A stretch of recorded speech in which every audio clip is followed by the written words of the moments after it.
Something in my mind leads me till the minute till I ain't nobody perfect.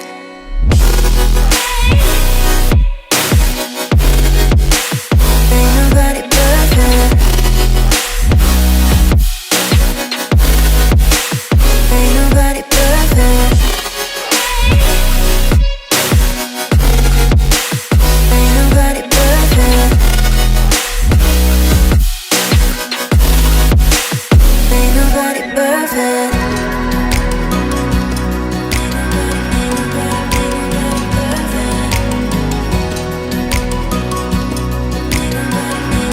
Welcome back, guys. Welcome back to what else? Another episode of On Views with Jay. Today's episode will be a different kind of episode. Why? Because today we have a special person in the building. Today we have a retired firefighter from the United States that participated in the 9/11 tragedy. Today we will have Walter Brogan with us. He will tell us a bit more of the 9/11 tragedy and how he worked as a firefighter at the 9/11. So, I want you guys to sit back, relax, and let's get the show started.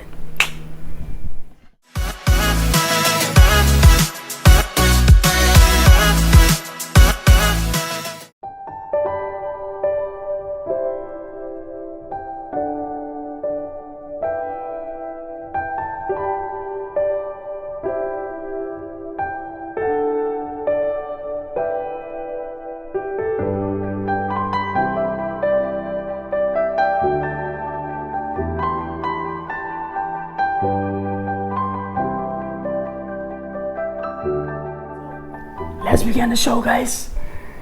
On my right, we have Walter Brogan with us. Walter Brogan is a retired firefighter from the United States, like I said, who participated in the 9/11 tragedy. And today, we will do a Q&A with Walter Brogan. So, let's get it started. First question that we have for Walter will be, when did you begin as a firefighter? Oh, that was a long time ago. I took the test in 1977 and became a firefighter in 78. Okay, it's a long time ago. Uh, So, like you guys can see, it's been a long time. The 9/11, same as long time, it's 19 years ago. So, today we are 2020, so it's 19 years ago, imagine. The second question that we will ask Walter will be, did being a firefighter makes Walter a better person? Absolutely. Firefighting comes from your heart. In order to be a good firefighter, you have to have a good heart. For human beings, you've got to want to do the job. Otherwise, you're never going to be any good at it. That's right. And it all comes from wanting to help other people. And I imagine you help a lot of people. Well, you got to be willing to give your life for somebody else. Yes. Otherwise, you're not going to want to do your Yes. job. Yep. As you guys can see, it's not an easy work. It's from the heart to be a firefighter, not just like a work. You need to have it from the heart, and it for sure will help each other better. Our third question will be, when did Walter make the decision to come to Aruba? Year after the World Trade Center, I was working the year after at the site for 6 months, recovering bodies, parts, and doing whatever I had to do there. And I wasn't doing so good psychologically, Okay. and I had a nervous breakdown. For sure, I imagine. And I knew about Aruba. I was a scuba diver. I dove down here for years. I'm doing underwater photography and such. And I knew what a beautiful gem Aruba was. And it's the only place on earth like it. Like the New York City Fire Department is the only job in the world like it. Aruba is the only country like it. Like it. And I'm happy here.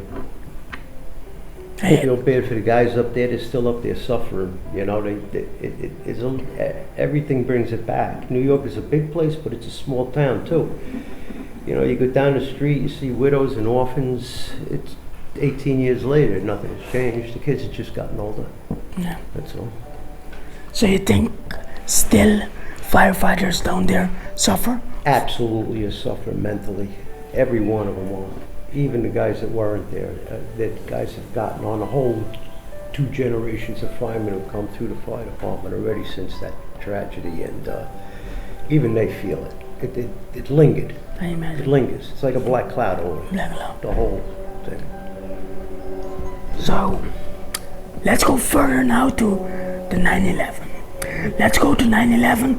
How was the day before Walter get the call for the 9/11 tragedy? How was your day before that? Well, up that morning was my usual routine. I was retired already. I was going to work on my own job. And sitting in the coffee shop, same coffee shop I go to every day. I get a phone call from my girlfriend. Works in Jersey City, right across the Hudson River from the World Trade Center. She's screaming in the phone and crying. She's saying a plane hit the building. A plane hit the building. So calm down, tell me what happened. She says a plane just flew into the World Trade Center. So I says, all right. I'm envisioning a small plane, a little prop plane. Yeah. I'm not thinking airliner. So I says, all right, try to calm down, So I went home from there. I got a bad feeling right away. So I went home and got on the fire department radio to see what was going on. And things were getting really bad fast. 2 minutes, I turned the television on. 2 minutes later, I watched the second plane go in. She gets on the phone again, screaming, it happened again. I says, all right. By that time, everybody knew it was not an accident. So I went to the local firehouse. It was Staten Island was drained of firehouses. There was manpower and equipment to the city. So they were bringing in volunteers from New Jersey. They didn't know New York or anything, so I went to the local firehouse. I know the streets. Push come to shove, I could have pushed the guy out of the way, drove the fire truck to the fire. But there was no fires. And I just made sure they knew where they were going. That night I went home, we started talking to each other, me and my crew. We were all retired. And we decided we gotta go back there. Next morning we went back. And just kept going back, doing mostly day tours, because that's when most of the progress is being made. It's tough to work at night, even under the lights. Day tours were the time to make progress. But we did that for 6 months. 6 months? Yeah. The fire burned for a month and a half underneath there. We were working on top of the fire. So long? Yeah. Wow. Yeah, it was horrible. There was no breathing protection. Taking beating from the air, from the smoke underneath us, what was burning the building. And now let me ask you, how was the scene when Walter arrived there? How was the scene when you arrived there? That was When you arrived at the World scene? Trade Center, what was the scene? God. First of all, World Trade Center, the way to get to the World Trade Center from Staten Island is the Staten Island Ferry. There was nothing else running anyway. The ferry was only running for firemen and cops. So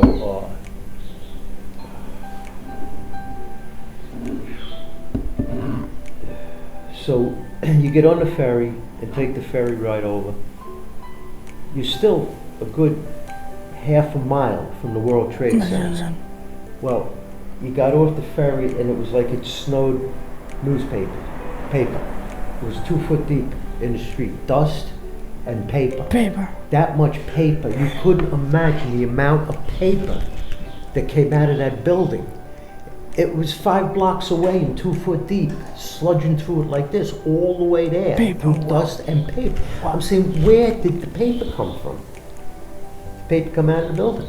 There's that much paper. That's my Wow. And it was hard. It was just gray. Everything was gray. It's gray as this table. It was like nighttime. Everything gray, like a grayscape. Like somebody came along and just sprayed everything gray.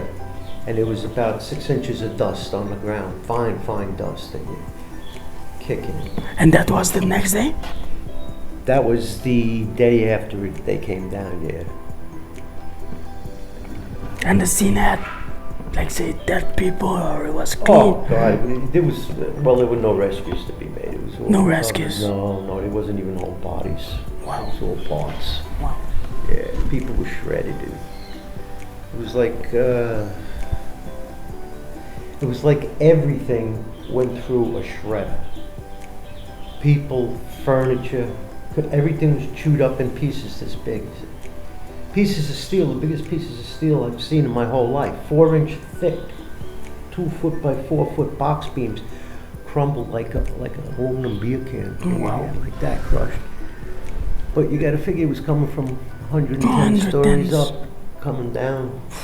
I was down in the subways, they had beams that speared the subway cars in the train station underneath it.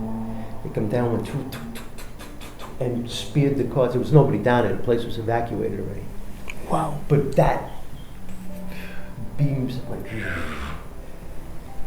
And you think people were jumping from that high?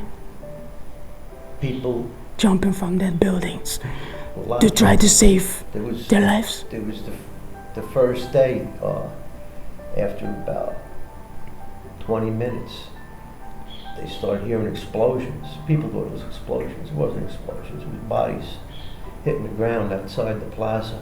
Bodies? Bodies, yeah, jumpers. Wow. Everybody above the fire died. Everybody, a lot of people above the fire jumped. You know? There's way too much film of it all over the places. Wow. There's one famous picture of it's decided about falling man. That's the heading. We don't know what we're talking about. Go on. Guy coming down like this head first, halfway down the side of the building. Nah. I can't imagine the psychologic that the thing will work forever. Forever. Forever. Yeah, forever. Tell us a bit more of what was your work as a firefighter. What was your work? At the train center? Yeah. Well, we were search and rescue, but there was no rescues to be made, so we search and recovery. Trying to find, bag body parts and all. Everything we recovered was GPS tracked. There was a lot of records kept. Records, okay. Of where bodies were found, where things were found, the layout of everything, a lot of surveying going on. Wow.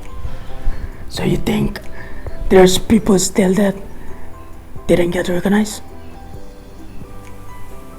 World Trade Center site? Yeah. Gravesite. Graveyard. There's people there. Never get recognized. 1,500 bodies never recovered. How much? 1,500. More people have died. Much more people have died of cancer. Then that. Wow. Yeah. Did you guys listen to that? About 3,000 died that day. And about 30,000 people dead. Cops, firemen, ambulance guys, people who lived in the neighborhood got cancer and died from it. People that lived in the neighborhood also died from that? Died. I don't think any civilians outside of the building itself died. But there's a couple people missing. Missing. That they never saw again. Never saw So you them. can only assume That they were lost in there. No. This question is, Walter was at any time in danger? There? Yeah, working at The the most dangerous place I ever was in my life, my whole career. Every day. Every day I went there. Why? Oh God, anything could have, it was a miracle. You know what was a miracle? Nobody died in the recovery. Nobody. A lot of guys went to the hospital, a lot of guys died of cancer later on, but there, nobody was killed. A guy get his foot shot, cut off or something like that, but nobody died. And that was a miracle because it was the most dangerous place I ever was in my life. And why you say that? A couple of times I stopped myself and I realized this is, wow, this is really pushing the envelope here, And why you say that? What? Well, a couple of times, see, it's built in a bathtub. It's called a bathtub. Okay. It's a concrete basin. Okay. It was built in because the river is around it, right next to it, though. Yeah, yeah. And it's all landfill anyway, so it's all saturated with water. Well, like 2 days later, the sewer department the sewers are full of water. So where's the water coming from? Everything is shut down around here. So they test the water's salt water. So underneath the Marriott hotel there, underneath the Marriott, about 5 floors down, there was a hole in the wall. It was like a rocket. Oh. I had a mask on. Another guy was with me. He said, try to see what you can see down there. We went down there, and holy mackerel. It was like a rocket going off of salt water coming through.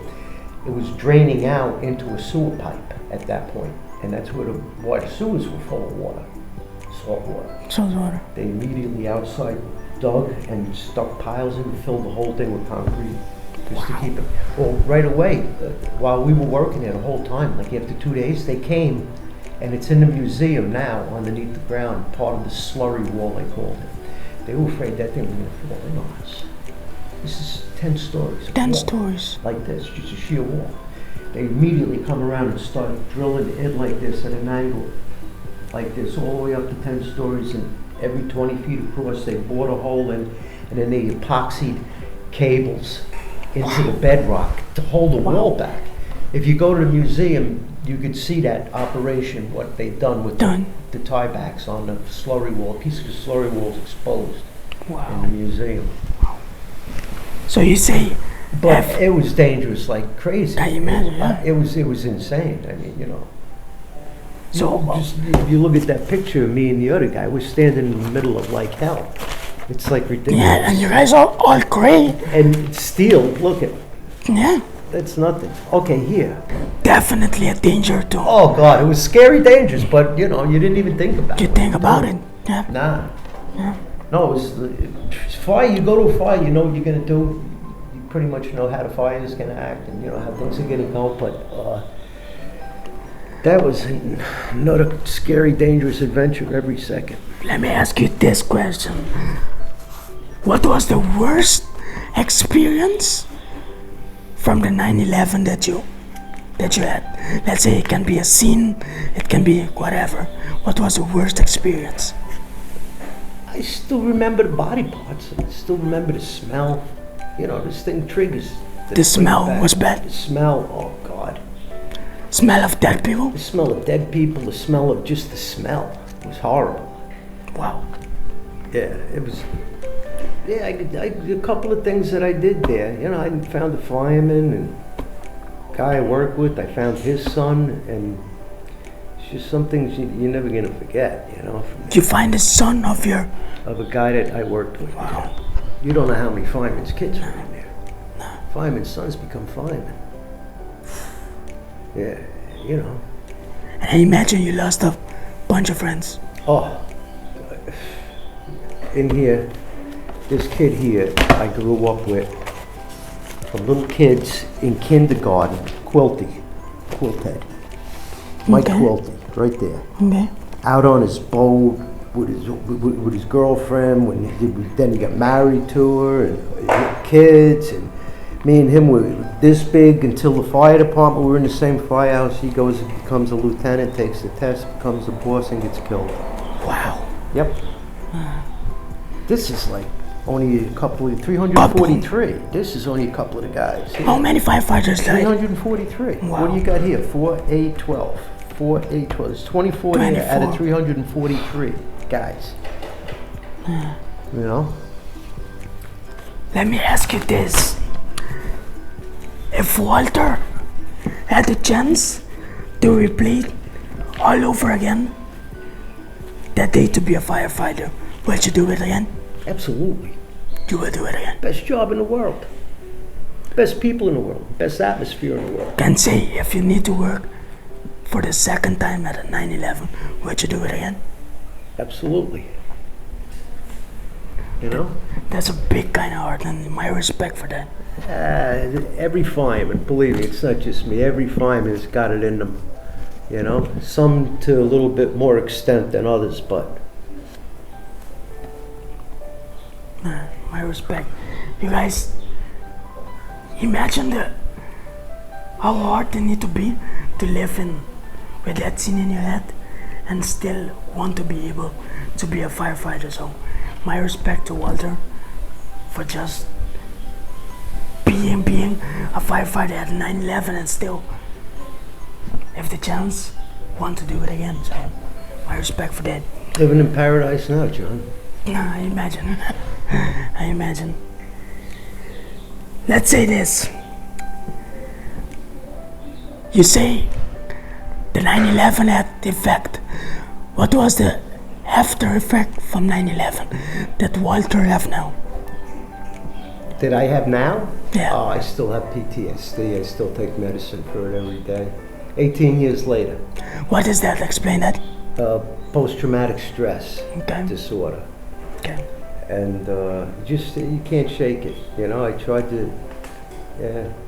psychiatric help. Psychiatric, yeah. That's it. I imagine. Let's say this.